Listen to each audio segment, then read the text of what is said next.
So this video is going to go over the steps of protein synthesis, which is how a cell creates a protein using the DNA template from each individual gene. So each gene can make one specific protein based on the order of the base pairs. So to start, we have our DNA strand. So this is just a DNA strand. Okay, here you can see you've got the bases on this side connected to the bases on this side. Remember, they're connected with hydrogen bonds down the middle. So the first thing that's going to happen is that it's going to unwind and it's going to unzip. So it's going to come right down the middle here and split those two apart. Now, once it splits those two apart, new nucleotides are going to come in and attach. Now, they're not going to be DNA nucleotides. Instead, they're going to be RNA nucleotides.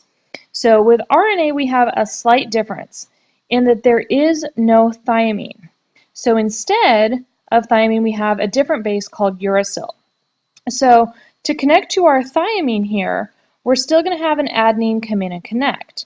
But to our adenine here, instead, we're going to have a uracil. So that's going to be a U. And again, these are going to have our sugars and phosphates on the top connecting them. So to our C, we're going to have a U or a G come in. So we've got AUG being our first three bases that connect. And it's going to go straight down the strand. So A is going to connect to U, C is going to connect to G, C to G, T to A, as we still have our A's, C to G, T to A, G to C, G to C, and C to G. So this is going to be our messenger RNA strand. So what we did was a process called transcription. So transcription is our first step in protein synthesis. We simply make a copy of the DNA strand that can leave the nucleus, go over to the ribosome where the protein synthesis is conducted, where the actual proteins are made.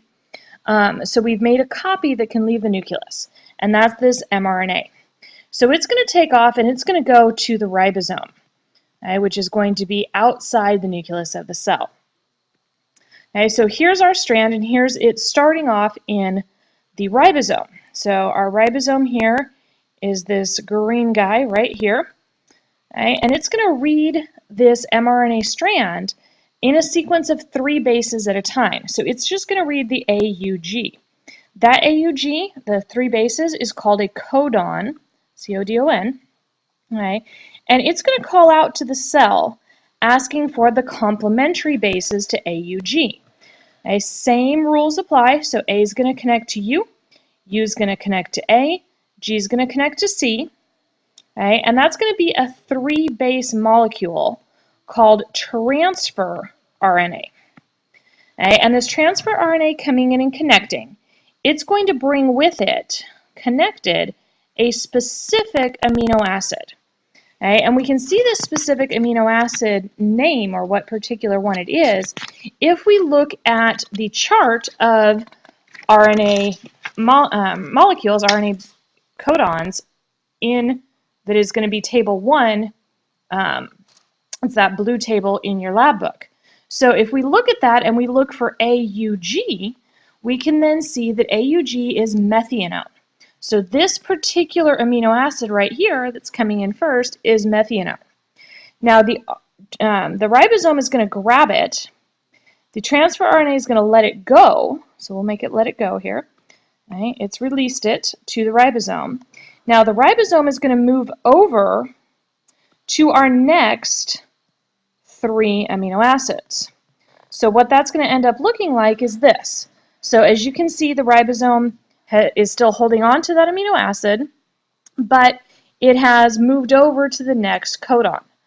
So then it's going to call out for the anticodon, the transfer RNA that's going to connect, which is going to be, in this case, ACC. Okay? And ACC is going to bring with it its specific amino acid. And again, if we look at that chart over there, that's going to be threonine. Okay? And then the ribosome is going to hook these 2 guys together. Again, force that transfer RNA to release it and move on to the next next codon. So now we've moved down.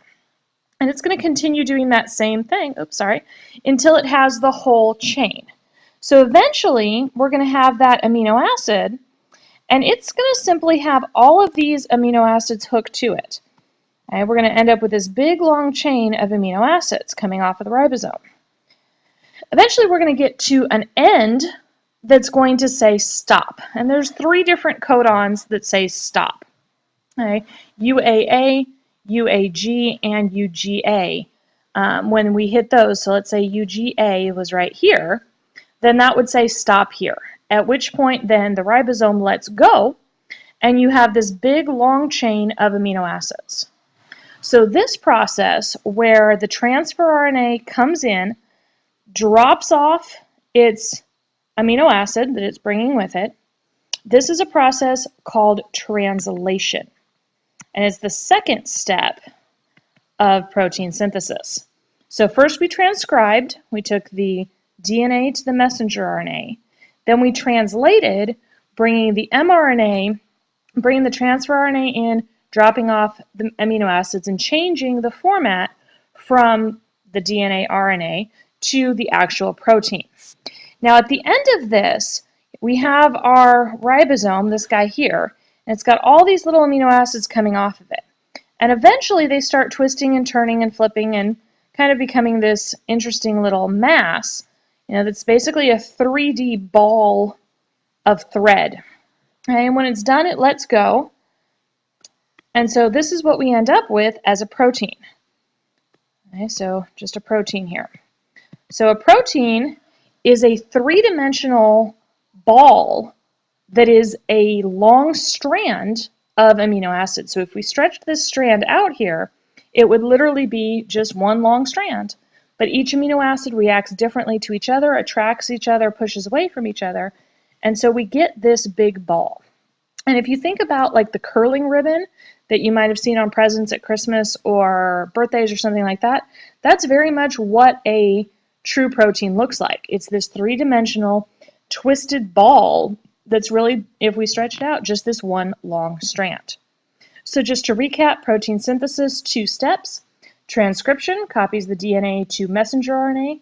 Translation, the mRNA is read by the ribosome. Transfer RNA brings in the amino acids, drop it off. The ribosome connects them together, eventually hits that stop codon, and lets it go. So now you can complete the exercises on protein synthesis in your lab manual.